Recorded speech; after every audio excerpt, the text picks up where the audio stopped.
भक्त माल जी की जय, भक्त माल जी की जय, बोलो भक्त माल जी की जय। श्रवण पठन पाठन करे, श्रवण पठन पाठन करे, सुफल जन्म की जय, बोलो भक्त माल जी की जय, भक्त माल जी की जय, बोलो भक्त माल जी की जय। श्रवण पठन पाठन कर, श्रवण पठन पाठन कर, सुफल जन्म की जय, बोलो भक्त माल जी की जय। शांतिरंतरिक्षगुं शांति पृथिवी शांतिरापः शांतिरोगधयः शांति वनस्पतयः शांतिर्षवे देवाः शांतिर्ब्रह्म शांतिः सर्वगुं शांतिः शांतिरेव शांतिः श्यामा शांतिरेधि हरि ओम्। एकदन्ताय विद्महे वक्रतुण्डाय धीमहि तन्नो दन्तिः प्रचोदयात्। सेवन्तकामकुलचम्पकपाटलाब्जै पुन्नागजात करवीररसाल पुष्पै विल्वप्रवाल तुलसीदलमञ्जरीभिः त्वां पूजयामि जगदीश्वर मे प्रसीद। नानासुगन्धपुष्पाणि यथा कालोद्भवानि च पुष्पाञ्जलिर्मया दत्त ग्रहण परमेश्वरौलि भक्तमाल ग्रंथ की जय। कृष्ण कन्हैया लाल की जय। जय जय श्री राधे।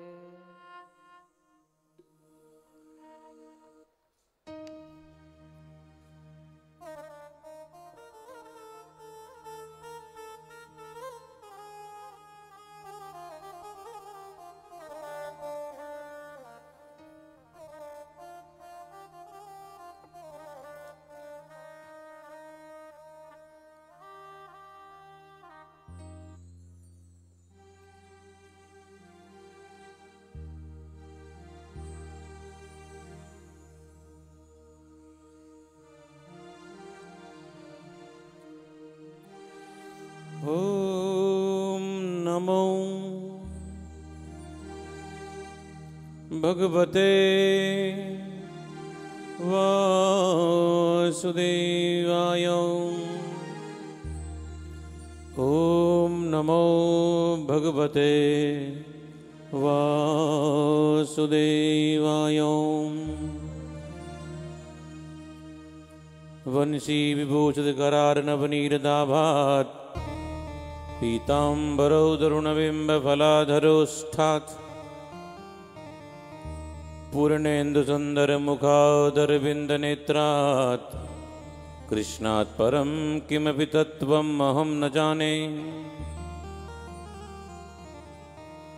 मनोजवं मारुतुल्यवेगं जितेन्द्रियं बुद्धिमतां वरिष्ठं वातात्मजं वानरयूथमुख्यं श्रीरामदूतं शरणं प्रपद्ये। आपदामपहर्तारं दातारं सर्वसम्पदां लोकाभिरामं श्रीरामं भूयो भूयो नमाम्यहम्।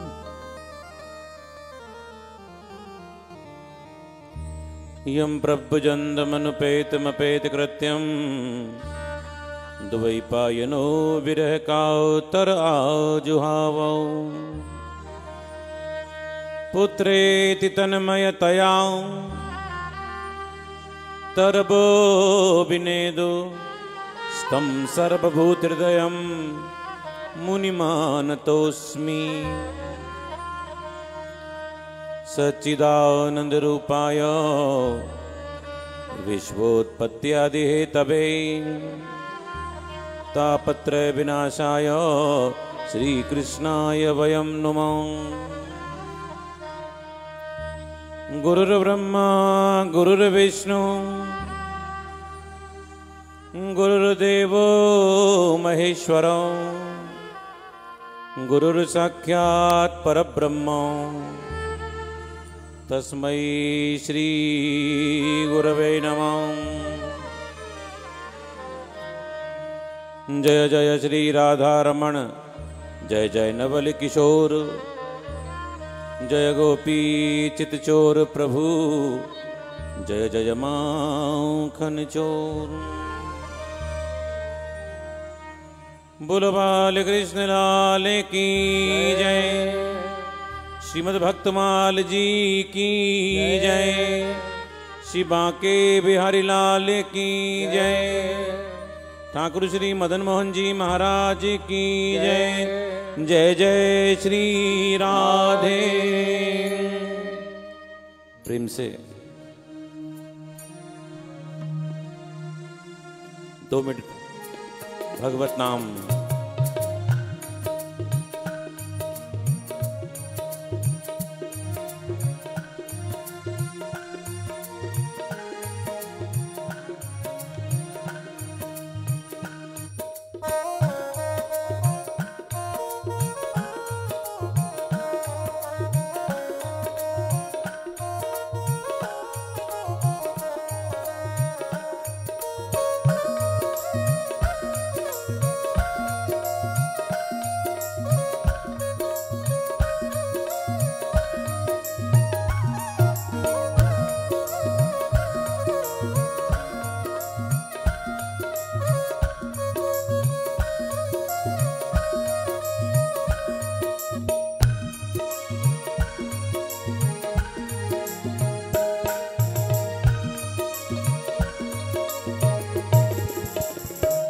जय जय राधा रमण हरि बोल। जय जय राधा रमण हरि बोल। जय राधा रमण हरि बोल। जय जय राधा रमण हरि बोल। जय जय राधा रमण हरि बोल। जय हो। जय जय राधा रमण हरि बोल। जय राधा रमण हरि बोल। जय जय राधा रमण हरि बोल। हरि बोल हरि बोल हरि हरि हरि बोल हरि बोल हरि बोल हरि हरि हरि बोल। हरि बोल हरि बोल हरि हरि हरि बोल हरि बोल हरि बोल हरि हरि हरि बोल। जय जय राधा रमण हरि बोल। जय हो। जय जय राधा रमण हरि बोल। बबल जय जय राधा रमण हरि बोल। जय जय राधा रमण हरि बोल।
जय जय राधा रमण हरि बोल। जय जय राधा रमण हरि बोल। जय जय राधा रमण हरि बोल। जय जय राधा रमण हरि बोल। जय जय राधा रमण हरि बोल।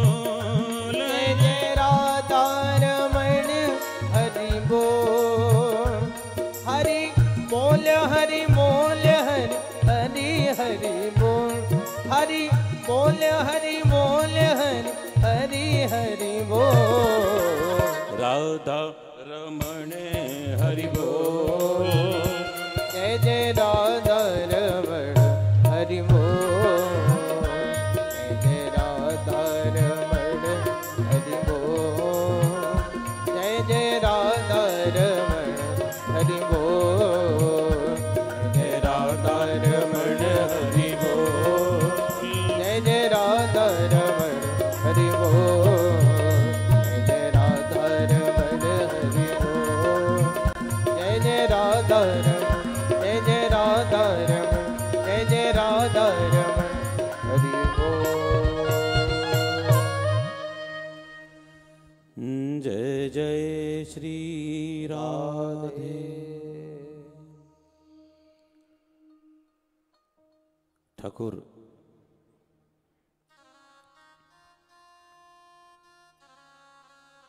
बालकृष्ण लाल की पावन कृपा से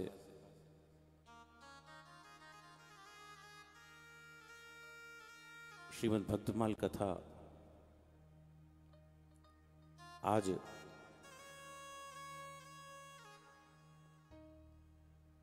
पूर्णाहुति दिवस।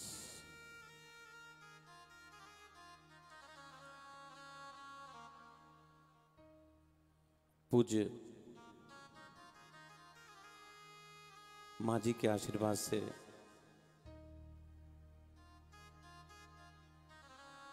उन्हीं की ही कृपा से ये जो 9 दिन से एक जो सात्विक अनुष्ठान चल रहा था, आज वो अनुष्ठान अपनी पूर्णता की ओर है।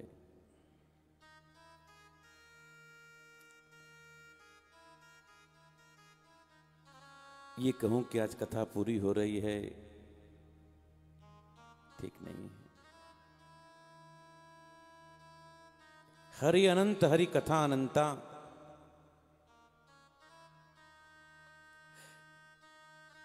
प्रभु तो रोज लीला करते रहते हैं,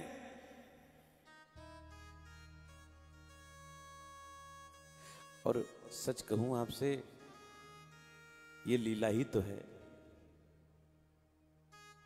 आप इतनी दूर अपने घर में बैठे हुए हैं और मैं वृंदावन में बैठा हूं।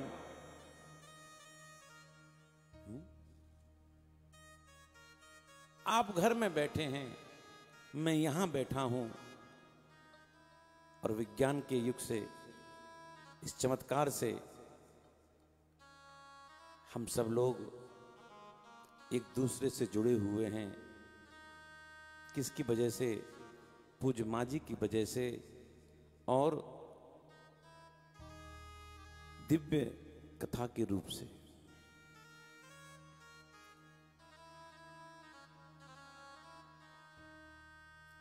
बहुत स्नेह प्रेम अब श्रोताओं ने मुझे दिया, लेकिन इसमें सच मानना मेरा कुछ भी हाथ नहीं है। मुझे खुद नहीं पता कि मैं क्या कहता हूं। बस यहां बैठ जाता हूं, आंख बंद करता हूं और पूज्य माँ जी के कृपा से बोलने लग जाता हूं।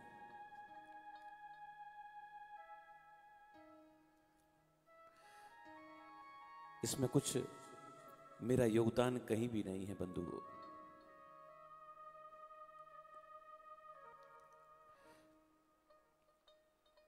हमारे वृंदावन में चैतन्य महाप्रभु के 6 परिकर रूप गोस्वामी, सनातन गोस्वामी, जीव गोस्वामी, गोपाल भट्ट, रघुनाथ गोस्वामी, रघुनाथ भट्ट गोस्वामी, तो ये 6 जो गोस्वामी हैं जिन्होंने वृंदावन को बसाया। कृष्ण भक्ति का बहुत प्रचार किया इन गोस्वामियों ने, जिसमें गोपाल भट्ट गोस्वामी कहते हैं, गोपाल भट्ट गोस्वामी जी के पास में उनके सालिग्राम जी थे। सालिग्राम जी समझते हैं? सालिग्राम जी जमुना किनारे कुटिया है, वहां कुटिया बैठकर भजन करते हैं। एक बार वृंदावन में एक सेठ जी ठाकुर जी की पोशाक बांटते बांटते आए।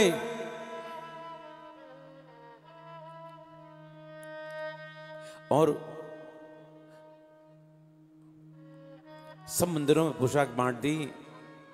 अंत में श्री गोपाल भट्ट गोस्वामी जी कुटिया में आए। कहा बाबा आपके ठाकुर के लिए भी ये वस्त्र हैं, पहना दो। गोपाल भट्ट जी ने कहा सेठ जी हमारे पास तो ठाकुर जी का स्वरूप नहीं है, केवल सालिग्राम जी हैं और सालिग्राम जी को ये पोशाक आएगी नहीं, आप किसी और को दे दीजिए। सेठ जी ने कहा मैं कहाँ जाऊंगा, बाबा आप ही किसी को दे देना। सेठ जी उनके पास में रखकर चले गए। बंधुओं एक बात मुझे याद आ रही है, इस बात से जरा हटके है, अन्यथा मत लेना। जब नोटबंदी हुई थी उसमें मात्र 2% लोग थे जो कि खुश हो रहे थे, जिनके पास में कुछ नहीं था। और जो बड़े बड़े सेठ थे, बड़े बड़े दानी थे, जिनके पास में धन था, और कह रहे थे कि देखो इनकी आफत आ रही है, भला बुरा कह रहे थे नोटबंदी के समय में। लेकिन आज कोरोना में 2% नहीं 98% लोग दुखी हैं, परेशान हैं। और जो गरीब लोग उन सेठों को, बड़े लोगों को, लालाओं को, दानियों को कुछ बोलते थे नोटबंदी के समय पर, इनकी परेशानी है, अच्छा हुआ नोटबंदी हो गई, हमारे पास तो कुछ है नहीं है। लेकिन आप देखो आज उन्हीं दानियों की वजह से, उन्हीं सेठों की वजह से आज गरीबों को भोजन बट रहा है। इसलिए कभी किसी का उपहास नहीं करना चाहिए व्यक्ति को। ठीक है, प्रेरणा माँ जी की है, उन्हीं के आशीर्वाद से सब जगह काम चल रहा है। लेकिन जो हमारे देने वाले हैं या जो हमारी रक्षा करने वाले हैं, हम उन्हीं पर पथराव करते हैं, उन्हीं पर हम लोग भला बुरा कहते हैं, ये बात अच्छी नहीं है। कहते हैं कि वो सेठ जी गोपाल भट्ट गोस्वामी जी को पोशाक रखकर, आपका जो मन हो पहना देना किसी को, चले गए। कहते हैं गोपाल भट्ट गोस्वामी जी रात भर रोते रहे, रात भर रोते रहे।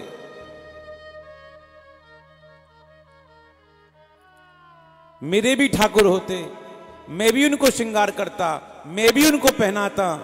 रात भर रोते रहे। ब्रह्म मुहूर्त में उठकर यमुना स्नान, ध्यान, संध्या वंदन करने के लिए यमुना किनारे तट पर गए। और अब यकीन माना बंधु हो, जब लौट कर आए अपनी कुटिया में, देखते क्या हैं कि सालिग्राम में से भगवान राधा रमण प्रकट हो गए। बोलो राधा रमण भगवान की। इतना सुंदर उनका स्वरूप है राधा रमण जी का। आपको वृंदावन आना, आपको दर्शन कराएंगे राधा रमन जी के। तो ऐसे चैतन्य महाप्रभु के जो परिकर हैं,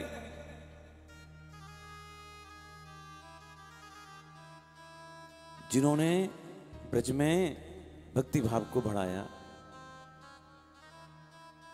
अद्भुत सेवा की, अद्भुत ग्रंथों की सेवा की, उनमें एक गोस्वामी जी जिनका नाम था जीव गोस्वामी, जिन्होंने अद्भुत ग्रंथ लिखे। जीव गोस्वामी जी ने गौड़िया साहित्य बहुत मिलता है जीव गोस्वामी जी महाराज का। जो लोग भक्ति के मार्ग पर थोड़ा भी बढ़ना चाहते हैं, उनको जीव गोस्वामी जी के साहित्य को पढ़ना चाहिए।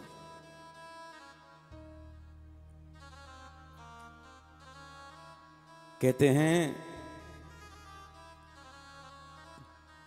बरसाने में थे जीव गोस्वामी जी, और भजन क्या करते थे, भजन तो करते थे, और एक बार भिक्षा मांगने जाते ब्रजवासी के यहां से, तो कोई ज्यादा दे देता था, तो रोटी उनके पास कभी कभी रखी रहती थी। तो रोटी आप सोचो, जब रखी रखी रोटी कड़क हो जाती थी, तो उस दिन सोचते थे अब जाकर क्या करूंगा, रोटी तो है ही है। उसी रोटी को पानी में डाला, और पानी में डलती रोटी थोड़ी सी गल जाती थी, और उसी में नमक डालकर ठाकुर को भोग लगाकर ग्रहण करते थे। ये उनका जीवन था। बंधुओं, भोजन के लिए नहीं जीते थे,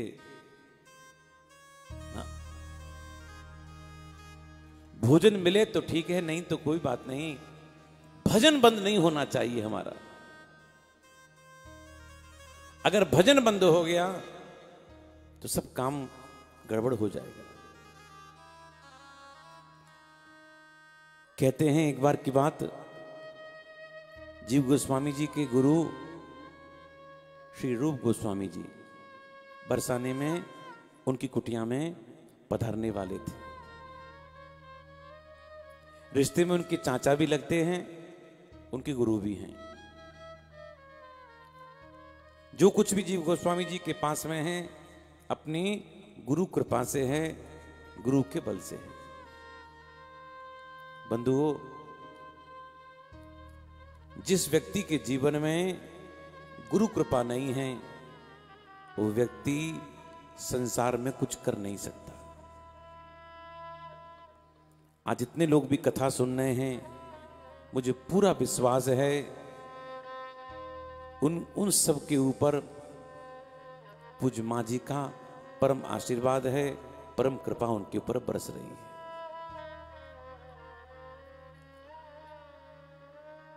चाहे वो लेस्टर में बैठे भाई हों, और हमारे यूके वाले भाई ने तो कहा, गुरुजी राम कथा की जजमान हम बनकर कथा सुनेंगे। बहुत अच्छी बात है। तो उनके मन में आया, चलो मैं तो कुछ भी खा लूंगा, रूखा सूखा। घर में 2 रोटी थी उनके पास में, लेकिन गुरुजी पधारे हैं, गुरुजी को तो कम से कम बढ़िया भोजन। अब इस समय तो मध्य रात्रि हो रही है, किसके यहाँ जाऊं मांगने के लिए? कहीं से दूध और चावल मिल जाते तो गुरुजी को खीर बनाकर पवाता। गुरुजी पधारे, घर में केवल रोटी ही थी। रूप गोस्वामी जी ने कहा, जीव कोई बात नहीं, जो है वही ले लेंगे। बड़े संकोच में कहने लगे, गुरुजी अगर मुझको थोड़ा भी पता होता तो व्यवस्था में करके रखता। इसीलिए जो अतिथि होते हैं उनको अतिथि क्यों कहा जाता? अतिथि, जिनकी आने की कोई तिथि नहीं होती, समय नहीं होता, अचानक आ जाएं, वही अतिथि है। और जो बता के आते हैं वो अतिथि नहीं होते, वो तो उनको पूर्व सूचना किया जाता है, भैया हम आने वाले हैं, इतने लोगों का डिनर तैयार रखना है ना। वो अतिथि नहीं है, वो तो मेंबर आएंगे, सब कुछ मेंबर आ रहे हैं डिनर करने के लिए। अतिथि माने जिनके आने की कोई तिथि ना हो, वो अतिथि। जो लोग गांव से जुड़े हुए हैं वो लोग जानते हैं, गांव में जब कौवा बोलता था ना, सास कहती थी बौरी ऐसा लगता है आज घर में कोई आने वाला है, कौवा बोल रहा है। घर में खुशी होती थी, किसी के आने पर मन प्रसन्न होता था कि कोई आने वाला है। बच्चे खुश होते थे कि चलो कोई आएगा तो पूरी सब्जी बनेगी, पूरी खाने का मौका मिलेगा। और आज कौवा बोले, वैसे तो कौवा दिखता नहीं है, और कौवा बोले भी तो सास कहती है अरे उड़ा, न जाने आज पता नहीं कौन आ धमके। इस समय कितना बदला है।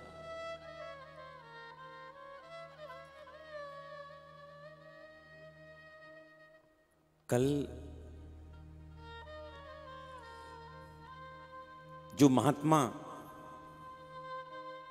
ये जो भक्तमाल बनाते हैं, ये कोई लोहे की नहीं है, ये प्योर तुलसी की बनी हुई तुलसी की माला है, और तुलसी का ही ये एक बॉक्स है, तुलसी का। तो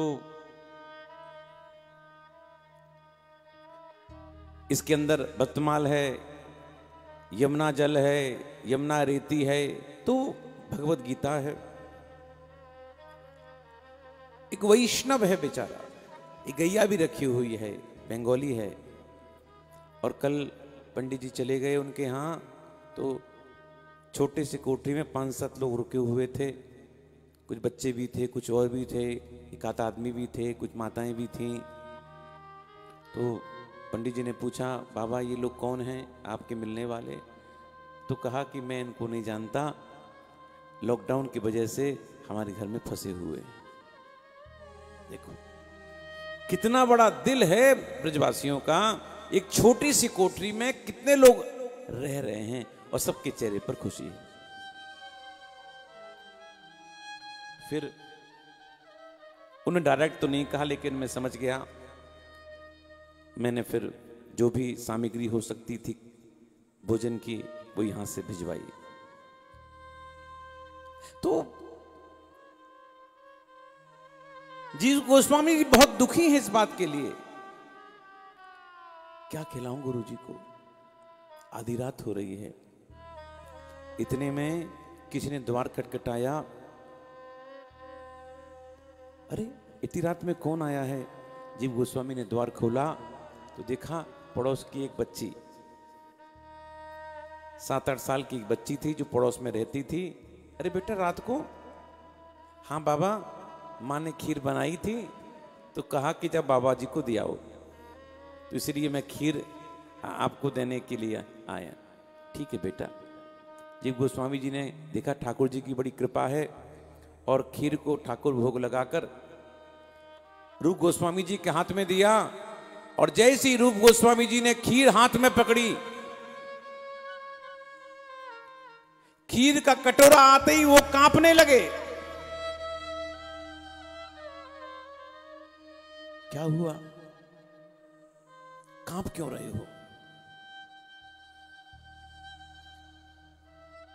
बोले ये खीर मैंने चखी है, ये खीर एक दिव्य प्रसाद है,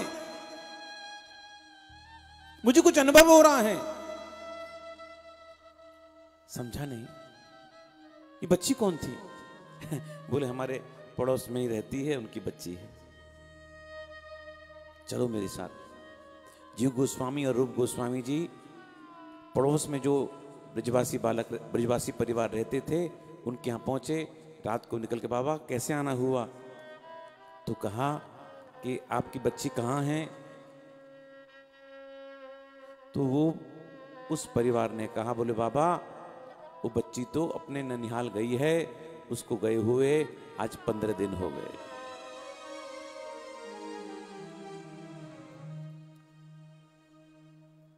रूप गोस्वामी रोने लग गए। जीव गोस्वामी का हाथ पकड़कर एक एक सीढ़ी चढ़कर बरसाने में ऊपर पहुंचे हैं। पुजारी जी वहीं थे। जीव गोस्वामी से कहा, बाबा कैसे आना हुआ रात को? कहा, गोसाई जी एक बात बताओ, आपने आज किशोरी जी को क्या भोग लगाया? तो कहा, हम तो शाम को खीर का भोग लगाया। कहा, वो खीर का जो कटोरा है वो कहां है? बोले अंदर होगा। और जैसे ही पर्दा हटाकर देखा, क्या है? खीर का कटोरा वहां नहीं रखा था। रूप गोस्वामी ने कपड़ा हटाकर अपने पास से वो चांदी का कटोरा दिखाया जिसमें वो खीर थी। हा हा किशोरी, हा राधा कहकर रूप गोस्वामी धरती पे गिर पड़े। बंधुओं, ये है कृपा, ये है कृपा। इन कथाओं को सुनकर हमको कभी कभी लगता तो है कि पता नहीं भगवान हैं या नहीं हैं। ये केवल कपोल कल्पना ही तो नहीं है। बंधुओं, इन कथाओं को सुनकर व्यक्ति के अंदर एक विश्वास उत्पन्न होता है। इन कथाओं को सुनकर ठाकुर के प्रति अनुराग पैदा होता है। इन कथाओं को सुनकर ठाकुर के प्रति एक राग उत्पन्न होता है, विश्वास पैदा होता है। इस घोर कलिकाल में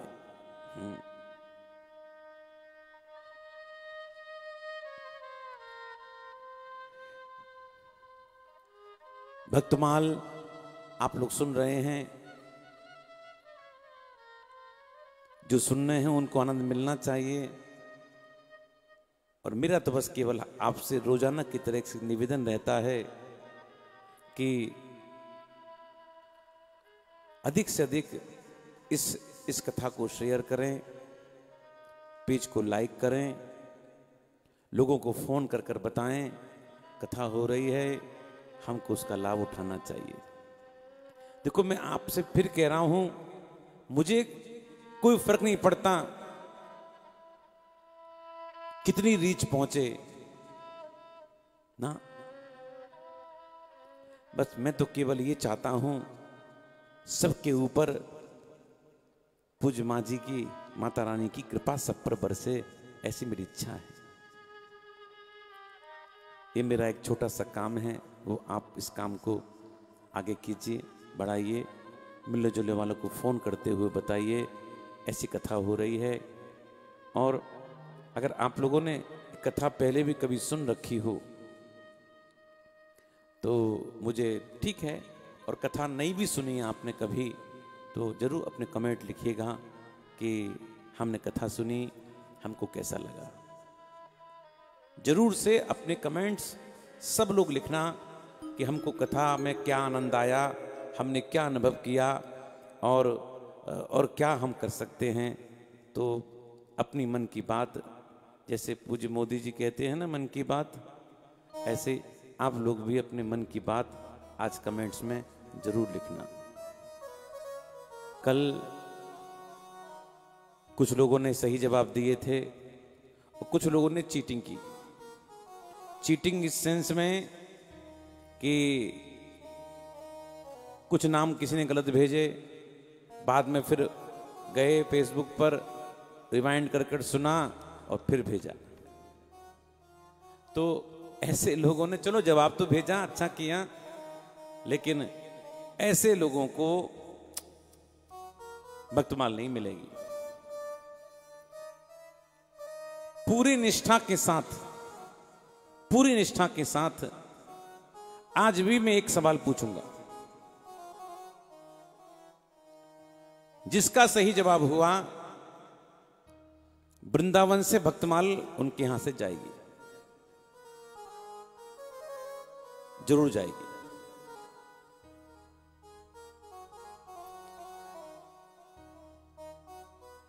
एक भक्त हुई भक्तमाल में रानी रत्नावती। आमेर के राजा पृथ्वीराज की कुलवधू ये थी।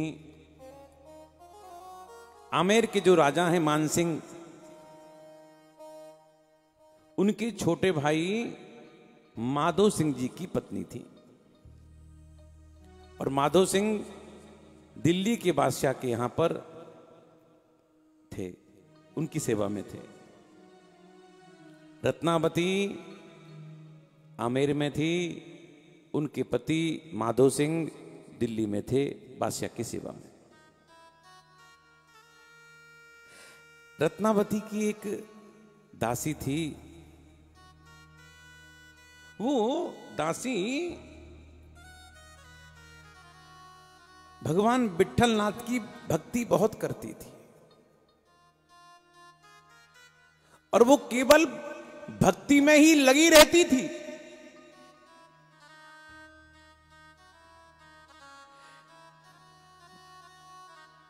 रानी ने कहा दासी से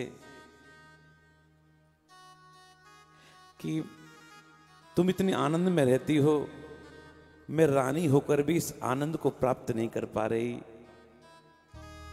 क्या वो आनंद हमको कभी मिल सकता है? दासी ने कहा हाँ, क्यों नहीं मिल सकता। अब दासी रानी के साथ में सत्संग करने लगी।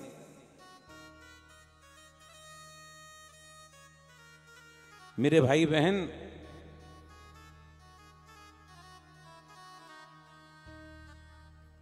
व्यक्ति के जीवन में अगर क्षण भर का भी सत्संग आ जाए, व्यक्ति का जीवन बदल जाता है। अभी आप लोगों रामायण देखी, कुंभकर्ण को उठाया गया और कुंभकर्ण उठकर जब रावण के पास में आया, कहा भैया जानकी भवानी हैं, माता हैं, आपने उनका हरण कर लिया, भाई को शिक्षा दे रहा है। तो रावण ने कहा तू तो सोता रहता है, तुझे क्या पता। बोले जब मेरी आंख खुली एक दिन तो नारद जी मेरे कान में सब कुछ बता गए। यानी एक क्षण का सत्संग भी व्यक्ति के विचार को बदल देता है। इसलिए हमेशा मैं आपसे पहले दिन से कह रहा हूं, अच्छे लोगों का संग हमेशा करना चाहिए, गंदे लोगों का त्याग कर देना चाहिए। रानी के जीवन में सत्संग प्रारंभ हो गया, और सत्संग करते करते रानी के अंदर एक तीव्र इच्छा जागृत हुई कि ठाकुर का दर्शन कैसे हो। देखो, सत्संग करते करते जब बहुत ज्यादा इच्छा जागृत हो जाए ठाकुर मिलन की, ठाकुर दर्शन की, तो समझना हमारा सत्संग ठीक चल रहा है। दासी ने उनके ठाकुर श्री नीलमणि ठाकुर, उनके ठाकुर जी का नाम था नीलमणि ठाकुर, ठाकुर की सेवा दी। और रानी रत्नावती ठाकुर की सेवा करने लगी। सेवा करते करते आमेर में बहुत से महात्मा लोग आते थे। देखो, राजस्थान में आज भी पर्दा प्रथा है। राजस्थान की माताएं आज भी घूंघट लगाती, आज भी। आप थोड़ा सा बीकानेर साइड में चले जाओ, जोधपुर साइड में चले जाओ, वहां की माताएं सिर पर हमेशा पल्ला रहता है और पल्ला उतरता नहीं है। आज भी बड़ी बूढ़ी माताएं भी पर्दा करती हैं। ये मेरे देश की संस्कृति है, मेरे देश की सभ्यता है। जब रावण जानकी जी के पास में आया तो जानकी जी ने केवल एक तिनका लगा लिया, तिनके का पर्दा था।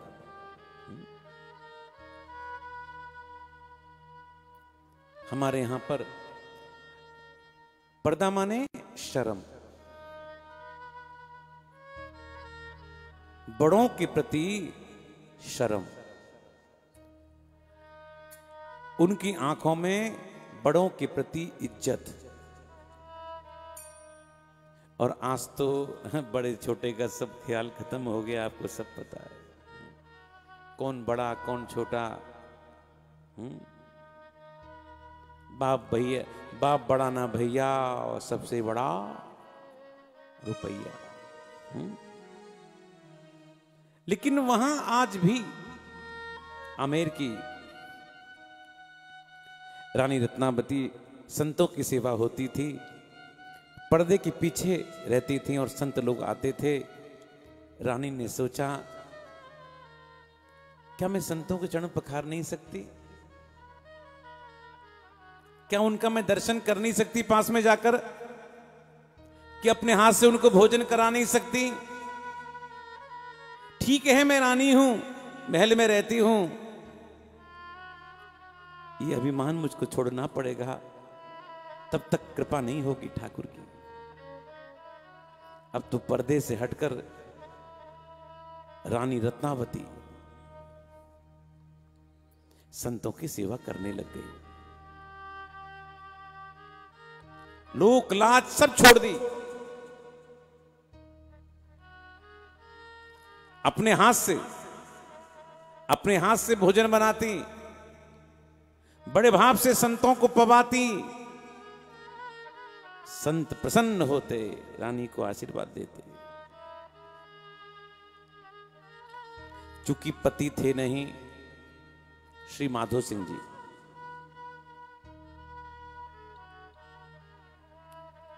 तो महल वालों ने रानी के हाव भाव को देखा कि रानी तो बिगड़ रही है। राजा को पत्र लिखा, महाराज आपकी रानी के हाल बाल ठीक नहीं है, पर्दा वर्दा भूल गई है, संतों की सेवा में लग गई है। खूब बाबाजियों का आना जाना है, ऐसा वैसा करने लगे। माधो सिंह को पत्र पहुंचा दिल्ली आमेर से, क्रोध में आए। कहते हैं रत्नावती और माधो सिंह का जो बेटा था, जिसका नाम था प्रेम सिंह, वो माधो सिंह जी के पास दिल्ली रहता था। वो पत्र पढ़कर चुका, इतने में बेटा आया, पिता को प्रणाम किया। पिता ने बेटे को देकर कहा, आओ बाबा जी के। क्या कहा? कहते ना, एक गुप्ता के, एक बनिया के, एक ब्राह्मण के, एक डॉक्टर के, ऐसा बोलते, परिचय देते नहीं देते। तो वो राजा ने कहा, माधो सिंह जी ने, बाबा जी के। प्रेम सिंह ने कहा, पिताजी ये आप किस भाषा का प्रयोग कर रहे हैं? बाबा जी का माने मैं तो आपका बेटा हूं, मां का बेटा हूं। पत्र दिखाया, पत्र पढ़ते ही प्रेम सिंह प्रसन्न हो गए। अपनी मां को पत्र लिखा, बोले मां, पिताजी ने मुझसे कहा है कि मैं बाबा जी का हूं, और मां तुझको सौगंध है, अब तू मुझको बाबा जी का बच्चा बना के ही भेजना, और तू बाबा जी बन ही जा। अब तो बेटे का साथ भी मिल गया। रानी रत्नावती ने अपने लंबे केश थे, उन केशों को कटवा दिया,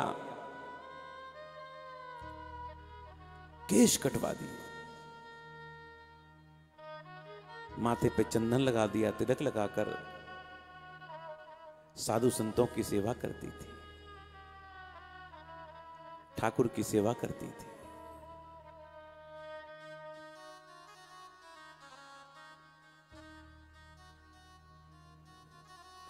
साधु की सेवा करती थी।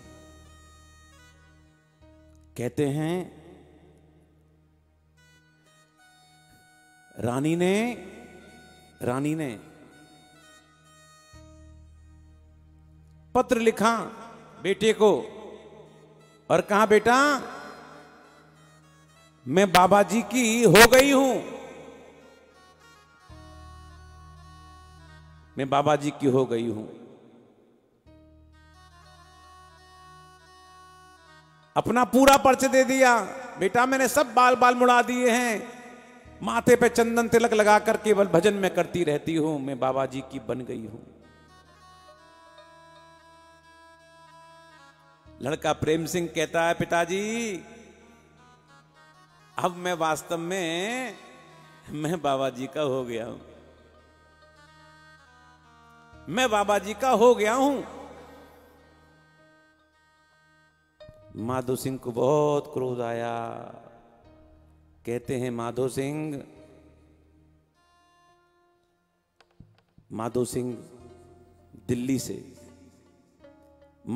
दिल्ली से आमेर आए। रानी के बारे में जो सुन रखा था,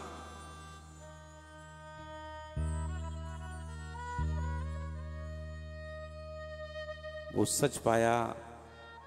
महात्माओं की सेवा, ठाकुर सेवा, रानी तो भगत हो गई है। क्या करूं? माधो सिंह ने क्या किया? आमेर में पिंजरे में कई उनके पास में शेर थे। कई दिनों से शेर को भूखा रखा और पिंजरे को खींच कर लेकर आए रानी रत्नावती के महल में, और शेर का पिंजरा खोल दिया और शेर रत्नावली के महल में आया। और इधर रानी रत्नावली हाथ में पूजा की थाली लेकर ठाकुर सेवा करने के लिए जा रही थी। दासी ने कहा, रानी चलो शेर आया है, चलो जल्दी से। रानी रत्नावती कहती हैं, बाबरी हुई है, इस शेर नहीं आए हैं, ये तो भगवान नरसिंह कृपा करने की दर्शन देने के लिए आए हैं महाराज। रानी रत्नावती आई शेर के पास, माथे पे तिलक लगाया, चंदन लगाया, माला पहनाई,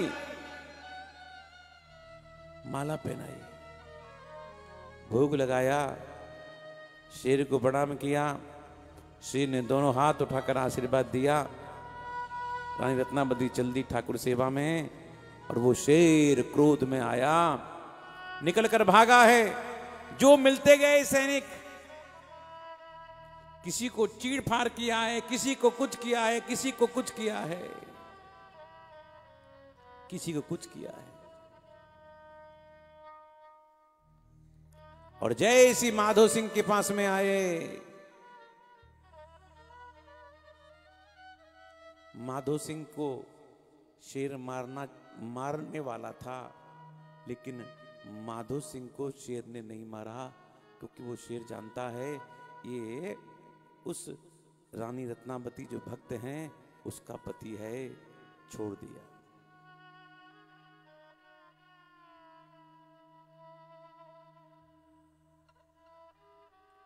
अब तो राजा को अपनी भूल का एहसास हो गया।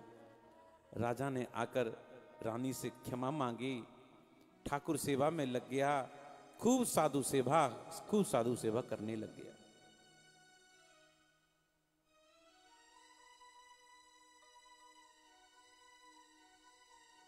कहते हैं एक बार की बात, अगर हम लोग ठीक ठाक रहे तो पहले बादशाह के पास में नहीं आकर रानी के पास आएंगे।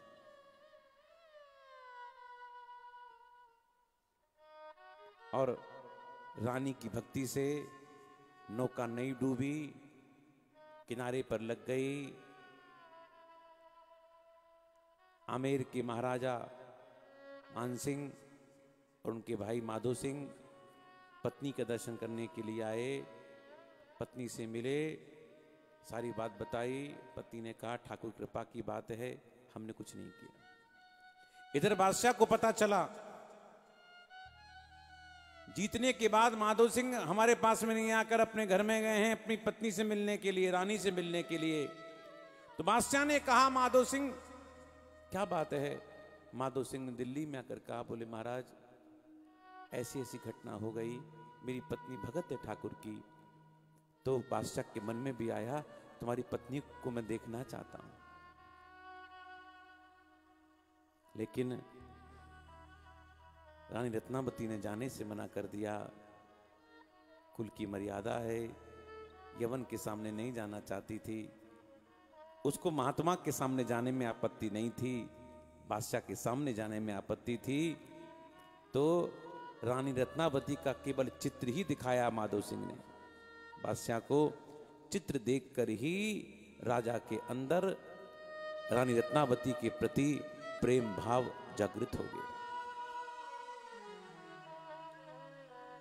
मेरे भाई बहन, ऐसी भगवान की भगत है रानी रत्नावती। हर व्यक्ति मोहन के साथ में रहना चाहता है। कुछ लोगों ने कहा है कि बोले महाराज भजन ज्यादा करते हो आप। अरे बाबा, एक भजन भी नहीं गाया। और मैं जो भजन सुनाता हूं, भाव का भजन सुनाता हूं, उस कथा से संबंधित भजन सुनाता हूं।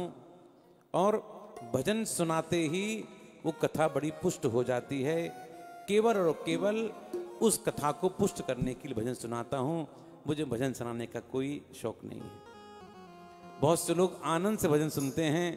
छोटा भजन है, लंबा नहीं है, फिर भी थोड़ा भजन में 2 मिनट की बात है, भजन का आनंद लेंगे।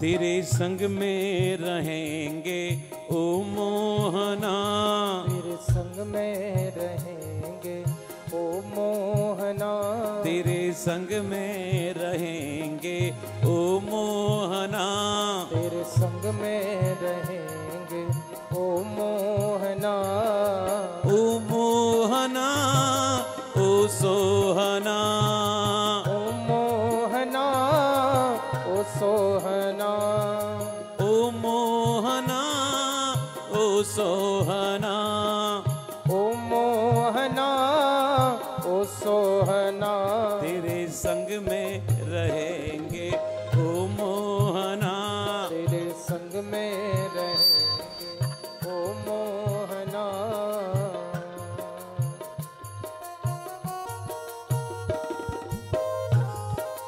श्री राधे भाव से ताली बजाएं घर में बैठे बैठे।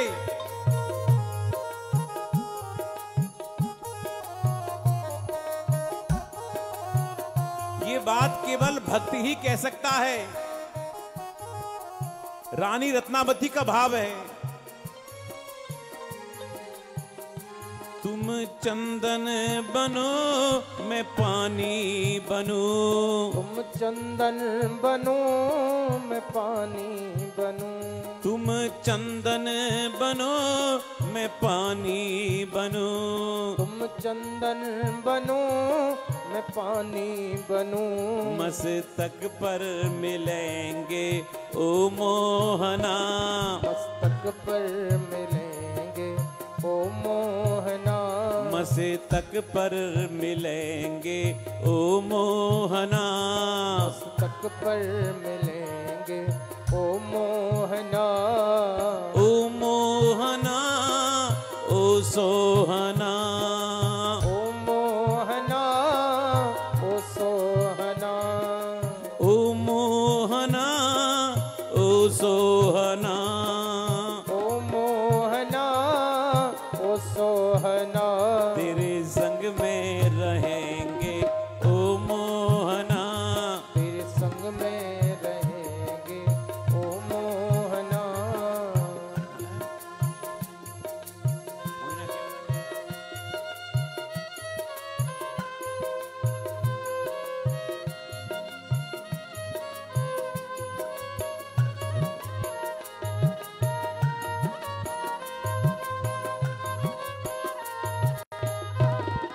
श्री राधे।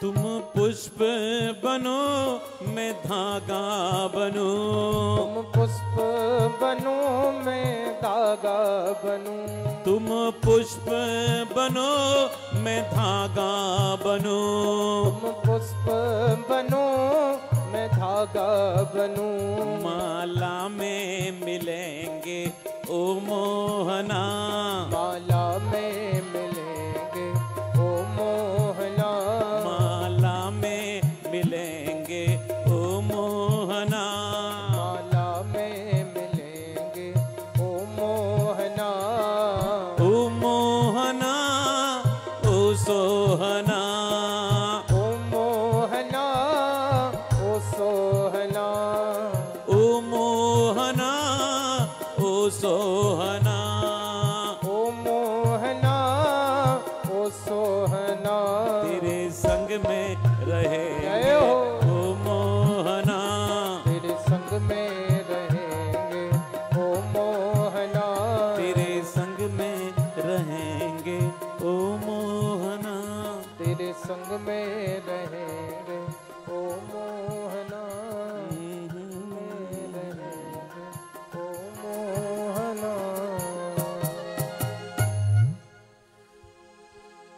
तुम वक्ता बनो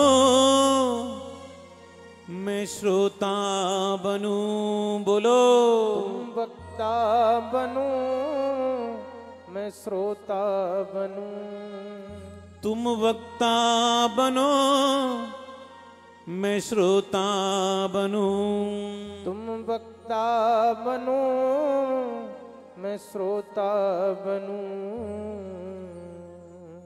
सत्संग में मिलेंगे ओ मोहना, सत्संग में मिलेंगे ओ मोहना, भगत माल में मिलेंगे ओ मोहना, भक्त माल में मिलेंगे ओ मोहना, ओ मोहना ओ सोहना, ओ मोहना ओ सोहना, तेरे संग में रहेंगे ओ मोहना, तेरे संग में रहेंगे ओ मोहना।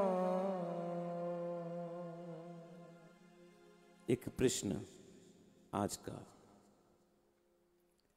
मैंने आपको रानी रत्नावती की कथा सुनाई। रत्नावती के ठाकुर जी का क्या नाम था, वो ठाकुर जी कौन से ठाकुर जी की सेवा करती थी, ये प्रश्न है जिसका जवाब जितनी जल्दी आएगा वही भक्तमाल ग्रंथ का अधिकारी होगा। और आपने 5-7 मिनट भी देर कर दी। देखो ये प्रश्न मैंने किया है आपसे 5:10 पर लगभग, ये 5-5 जो भी हो रहे हैं, 5-10 है, 5-5 कितने हैं, 5-5 5-5 9 मानो 5-9, तो जिसका जवाब तुरंत आएगा 5-9 के बाद मेरी बात सुनते ही, उसके यहां पर वृंदावन से भक्तमाल जाएगी। है? हाँ हाँ, क्या आएगा? तुम क्यों दिमाग लगा रहे हो यार?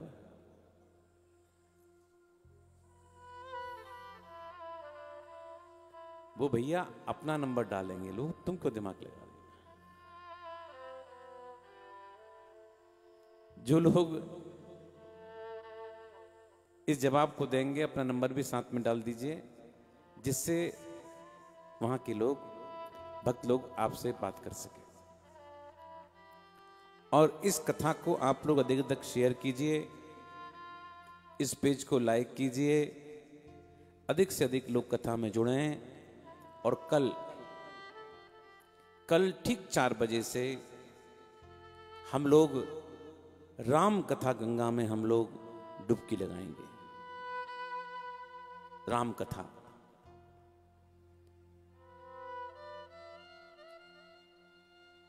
राम के उन पहलुओं पर हम एक विहंगम दृष्टि डालेंगे जो आपको रामायण सीरियल में देखने को शायद नहीं मिली हो। इसलिए मेरा आपसे निवेदन है कि कल से इस सत्संग का क्रम टूटेगा नहीं। कल से हम लोग राम कथा में हम लोग प्रवेश करेंगे। आप लोग श्रवण करना। और प्रातःकाल 10 बजे से सत्संग चैनल पर मेरा भागवत प्रारंभ होगी। वो भागवत 10 दिन की कथा होगी। तो उस भागवत कथा में भी किसी को यजमान बनना हो, हमसे जुड़ना चाहते हैं, सुबह सत्संग टेलीविजन के माध्यम से, सत्संग टीवी के माध्यम से कथा सुनेंगे भागवत की। तो जो लोग जुड़ना चाहते हैं, अपने पूर्वजों के निमित्त भागवत कराना चाहते हैं, भागवत का मूल पाठ कराना चाहते हैं, वृंदावन से कथा सुनना चाहते हैं, वो लोग जल्दी से हमारे नंबरों पर संपर्क कर सकते हैं। और ठाकुर जी कृपा करेंगे, वही कथा का अधिकारी भी होता है। आइए, एक भगवान के भक्त जिनका नाम श्री नामदेव जी। नामदेव जी पंढरपुर में रहते थे।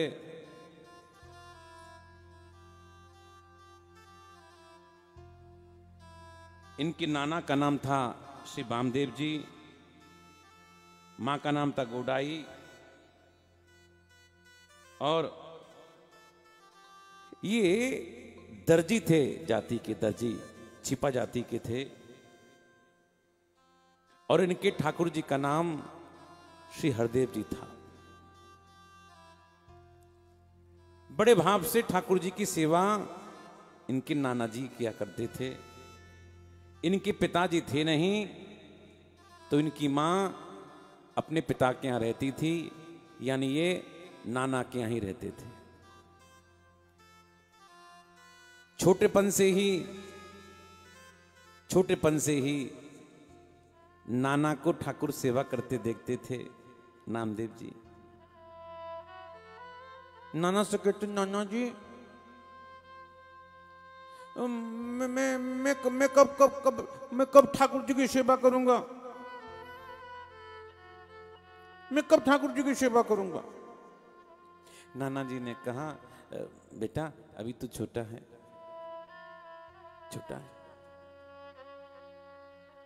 जब बड़ा होगा ना तुझे ही सेवा दे के जाऊंगा। तो नामदेव जी कहते हैं, नाना जी मैं भी सेवा करना चाहता हूं ठाकुर जी की। और ध्यान रहे, उनके ठाकुर जी का नाम श्री हरदेव जी है।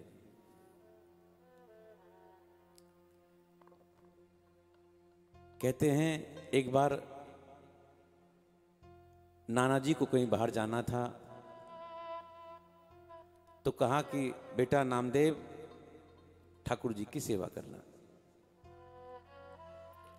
देखते थे नाना जी को सेवा करते हुए, वे सेवा करने लगे। दूध का कटोरा रखा भोग लगाने के लिए। नाना जी ने कहा भोग लगाकर, दूध भोग लगाकर ही पान करना। और जैसे ही दूध का कटोरा रखा, जैसे नाना जी बोलते थे वैसे बोलने लगे। जब ठाकुर जी नहीं आए, कहते हैं एक दिन नहीं आए, 2 दिन नहीं आए, तीसरे दिन फिर देखा ठाकुर जी नहीं आए दूध पीने के लिए। अब तो जानते हो क्या किया नामदेव जी ने? नामदेव जी ने एक छुरी निकाली। हाँ, और छुरी निकालकर अपने गर्दन पर रखा और कहा, अगर आप नहीं आए तो मैं गला काट लूंगा। भगवान डर गए, बोले भैया ऐसा काम मत करें, मैं आता हूं। भगवान प्रकट हुए, नामदेव जी के सामने विट्ठल भगवान और बड़े भाव से दूध पीते थे। विट्ठल जी उनके सामने, ठाकुर हरदेव जी। नाना जी आए, नाना जी ने कहा सेवा कैसी करी? ये कहते नामदेव जी, नाना जी जो ठाकुर जी है ना, बात मानते नहीं थे। तीसरे दिन जब मैंने जिद की तब दूध पीने आए हैं। क्यों झूठ बोलता है? नहीं नाना जी मैं सच कह रहा हूं, आए थे, अब बुलाऊं? बोले बुला। नामदेव जी ने कहा ठाकुर जी आओ, ठाकुर जी नहीं आए। और जब नहीं आए ठाकुर जी, फिर छुरी निकाली, धरी गर्दन पर, जल्दी आओ। भगवान डर गए, भगवान फिर आ गए।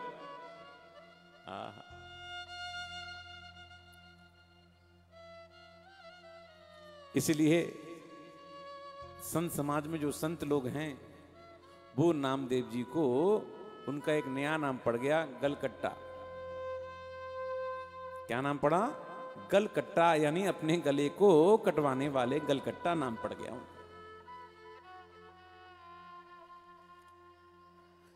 ठाकुर की भक्ति दिनों दिन बढ़ने लगी। नामदेव के सामने भगवान आते थे।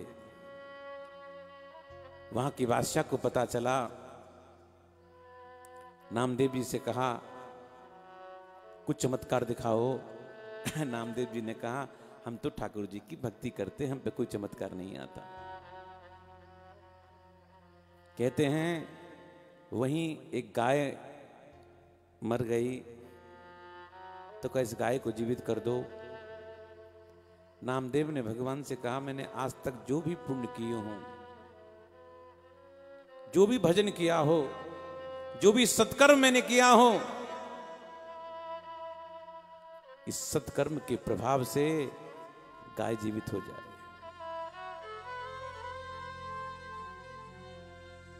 अपना सारा भजन दांव पे लगा दिया, सारा भजन दांव पे लगा दिया।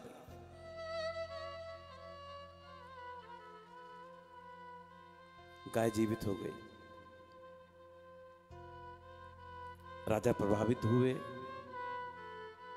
राजा ने कहा हम आप कुछ देना चाहते हैं, कुछ भेंट। बोले भाई हमें कुछ नहीं चाहिए। संत कैसा होता है? निष्प्रिय होता है। ये बाहर की वस्तुएं, भोग्य वस्तु उसको प्रभावित नहीं कर सकती। इस संत की विशेषता होती है। बहुत कहां नामदेव जी ने कहा नहीं चाहिए। राजा ने कहा अच्छा आप मत लो, आपके ठाकुर जी के लिए एक सैया देता हूं। सैया, पलंग। राजा ने बहुमूल्य पलंग दिया। संग में ले जाने लगे। बोले नहीं नहीं, आप कुछ सेवकों में साथ भेजता हूं। कुछ सेवक साथ में आए। नामदेव जी आगे आगे चल रहे हैं। घर पहुंचने से पहले एक नदी पड़ी और नदी में उस पलंग को फेंक दिया, उस सैया को फेंक दिया। सेवकों ने कहा, बोले महाराज नामदेव उस सैया को लेकर घर में नहीं गए, नदी में फेंक दिया। राजा को लगा तो बहुत बुरा।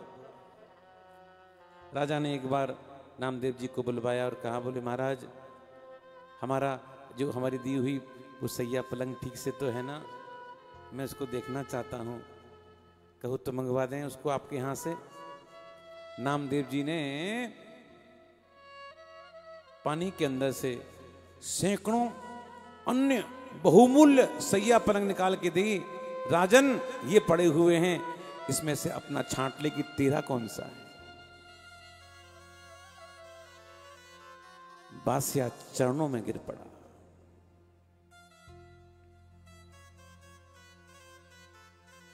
मुसलमान था, हिंदुओं के संतों से डरता भी था, डरता था। कहते हैं मेरे भाई बहन, मंदिर में संकीर्तन होता था। नामदेव जी एक दिन मंदिर में जब संकीर्तन करने आते थे तो अपनी जूता उनको लगता था कोई जूता लेने जाए तो जूता को पेट में बांधकर उस पर कपड़ा बांधकर आते थे। हमारे यहां आज भी तो ऐसा होता है ना, सच बोलना। मंदिरों में हम लोग जाते हैं, ध्यान जूते चप्पल की ओर रहता है।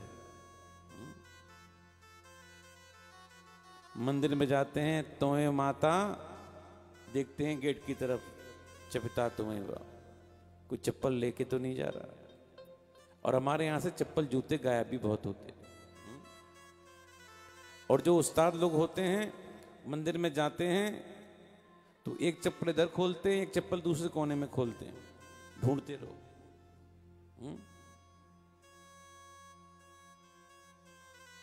तो वो पेट में वो जूता बांधकर, बेटा जूता बांधकर, भैया एक मिनट,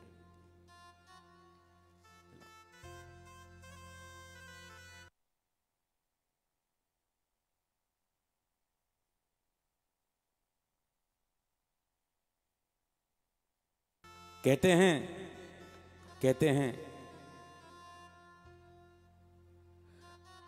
कीर्तन करते करते अचानक वो कपड़ा खुल गया और मंदिर में जूते गिर पड़े। लोगों ने देखकर गुस्सा किया, अरे नामदेव ये क्या करता है तू, मंदिर में जूता लेकर आता है। उनको डांटकर भगा दिया, खबरदार मंदिर के अंदर आया था। अब तो नामदेव जी ने जानते हो क्या किया, नामदेव जी मंदिर के पीछे जाकर, गेट पूरब में था, पूरब की तरफ नहीं जाकर पश्चिम की ओर बैठकर कीर्तन करने लगे। और उनका कीर्तन इतना अच्छा लगता था मेरे भगवान को, तो भगवान ने क्या किया, उस मंदिर के गेट को ही, दरवाजे को ही भगवान ने घुमा दिया। यानी जो द्वार पूरब का था अब वो द्वार पश्चिम का बन गया। किसके लिए? नामदेव के लिए।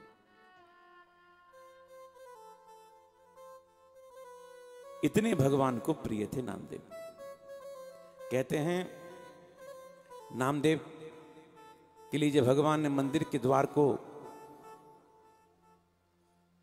घुमाया तो भगवान की कमर में दर्द हो गया। ये तो लीला है। भक्तमाल में कथा राका वाका की आज शायद मैंने सुनाई हो आपको। तो राका और बाका की उनकी बेटी थी जिसका नाम था भगवती। वो भी भगत थी। उस भगवती ने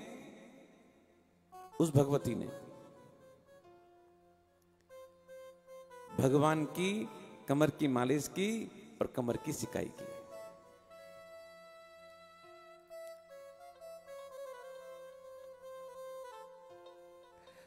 कहते हैं एक बार नामदेव जी बैठकर कीर्तन कर रहे थे, अचानक उनकी कुटिया में आग लग गई। लोगों ने हल्ला मचाया, नामदेव तुम्हारी कुटिया में आग लग गई है।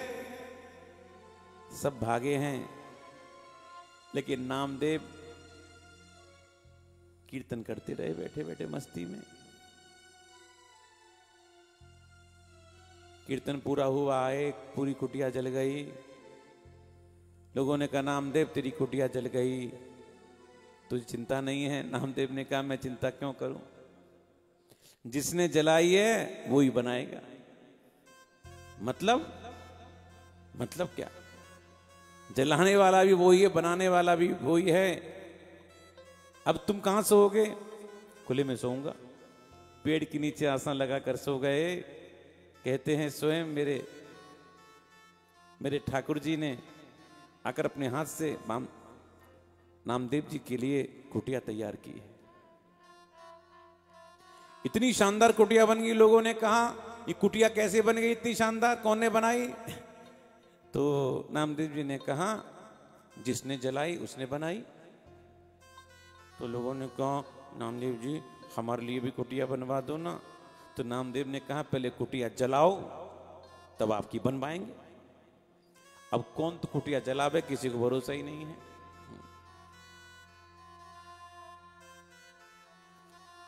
कहते हैं एक बार भगवान की परीक्षा लेने के लिए एक ब्राह्मण के रूप में आए और उन्होंने एकादशी के दिन अन्न खाने की जिद की। ब्राह्मण ने, देखो नामदेव जी ने कहा कुछ भी हो जाए एकादशी को मैं आपको अन्न नहीं खिलाऊंगा, आपको फलाहार खिलाऊंगा। ब्राह्मण बड़े भगवान ने कहा हम तुमको श्राप दे देंगे। बोले जो चाहो दे दो, लेकिन मैं धर्म से च्युत नहीं होऊंगा। और ऐसे ही हुआ, ऐसे ही। यानी एकादशी की महिमा को बढ़ाया भगवान ने, और धर्मनिष्ठ बनकर धर्म की रक्षा किस प्रकार की जाती है ये भगवान ने नामदेव जी के माध्यम से दुनिया के लोगों को बताया। उनके जीवन में बहुत छोटे छोटे चरित्र आते हैं। कहते हैं एक बार की बात,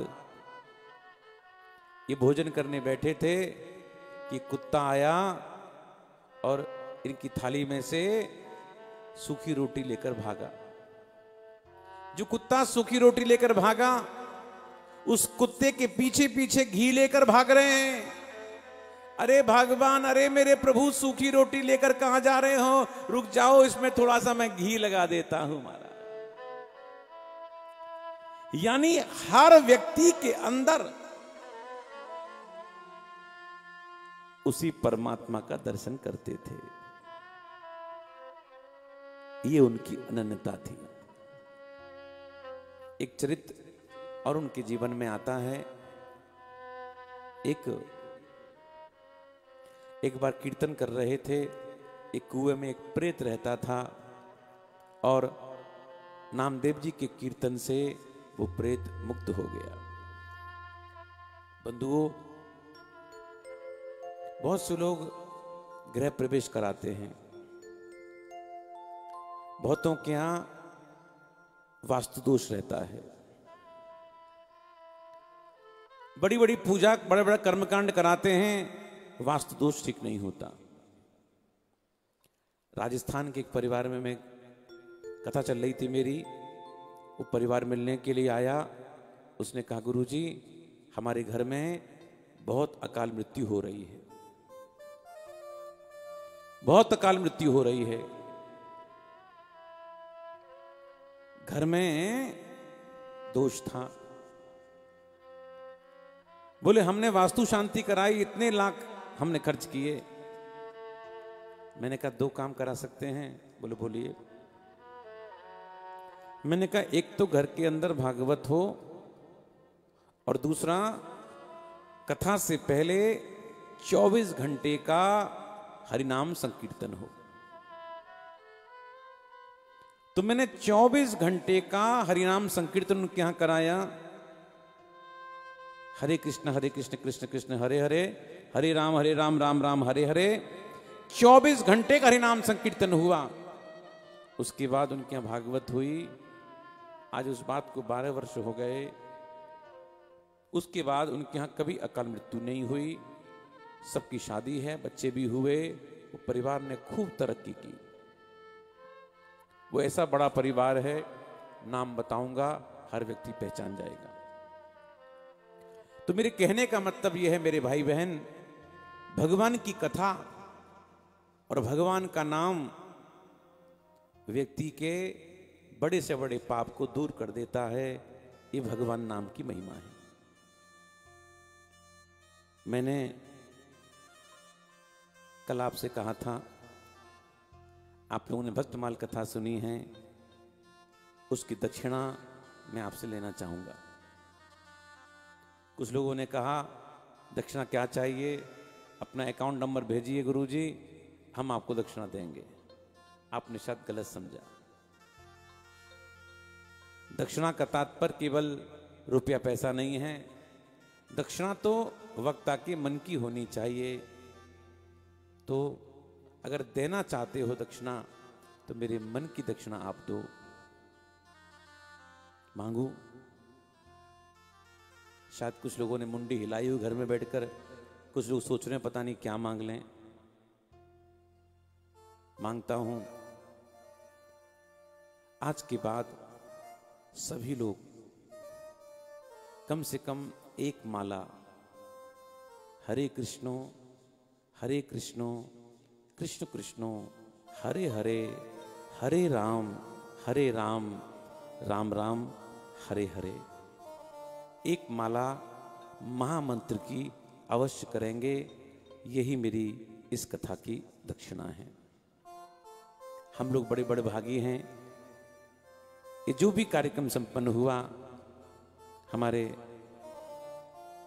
श्री राधे माँ चैरिटेबल सोसाइटी दिल्ली के समस्त भक्तों के द्वारा ये कार्यक्रम संपन्न हुआ। उन सभी के लिए मेरा बहुत बहुत साधुवाद। खासतौर से दिल्ली वाले आदरणीय हमारे कश्यप जी, पानीपत वाले भैया, चाहे बम्बई के चाचा जी हों या संजीव भैया हों या जो भी हों, जिनके नाम मैं नहीं ले पाता हूं, मुझे आप क्षमा करना प्लीज़। मैं मुझको नाम याद भी नहीं है, और मेरा कोई नाम लेने का तात्पर्य ये नहीं है किसी की मैं बड़ाई कर रहा हूं, क्योंकि जिनका मेरे संपर्क है, जो मुझसे बात कर रहे हैं, तो उन्हीं का नाम बार बार आता है।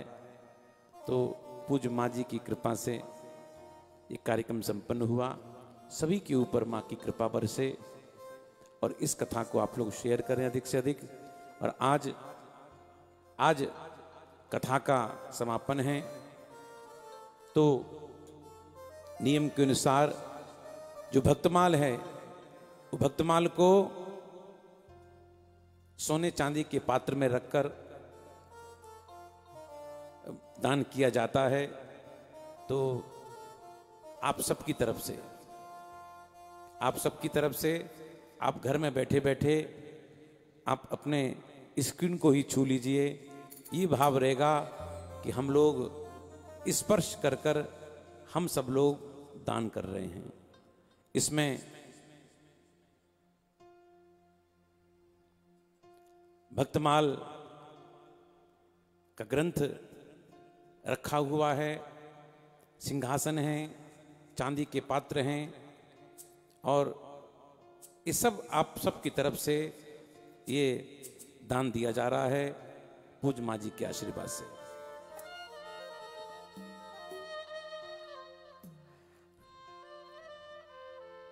विधिवत आप सब लोगों ने इसका दान किया। इन 7 दिन के अंदर कोई ऐसी बात जो मुझे नहीं कहनी चाहिए, अगर मैंने कह दी है तो मुझे क्षमा करेंगे। और मैं भक्तमाल का स्पर्श कर कर कहता हूं,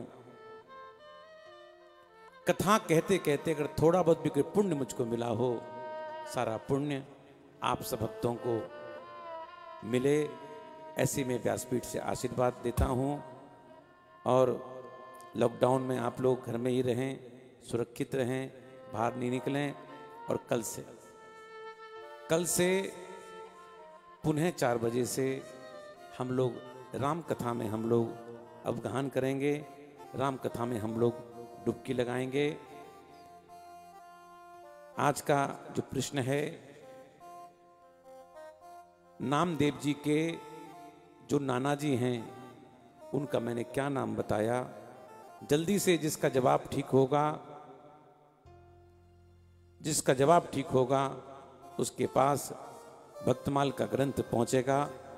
और सबके ऊपर ठाकुर जी कृपा हो, ठाकुर कृपा बरसाए। इन्हीं शब्दों के साथ आप सबको राधे राधे, राधे राधे, राधे राधे, जय जय श्री राधे।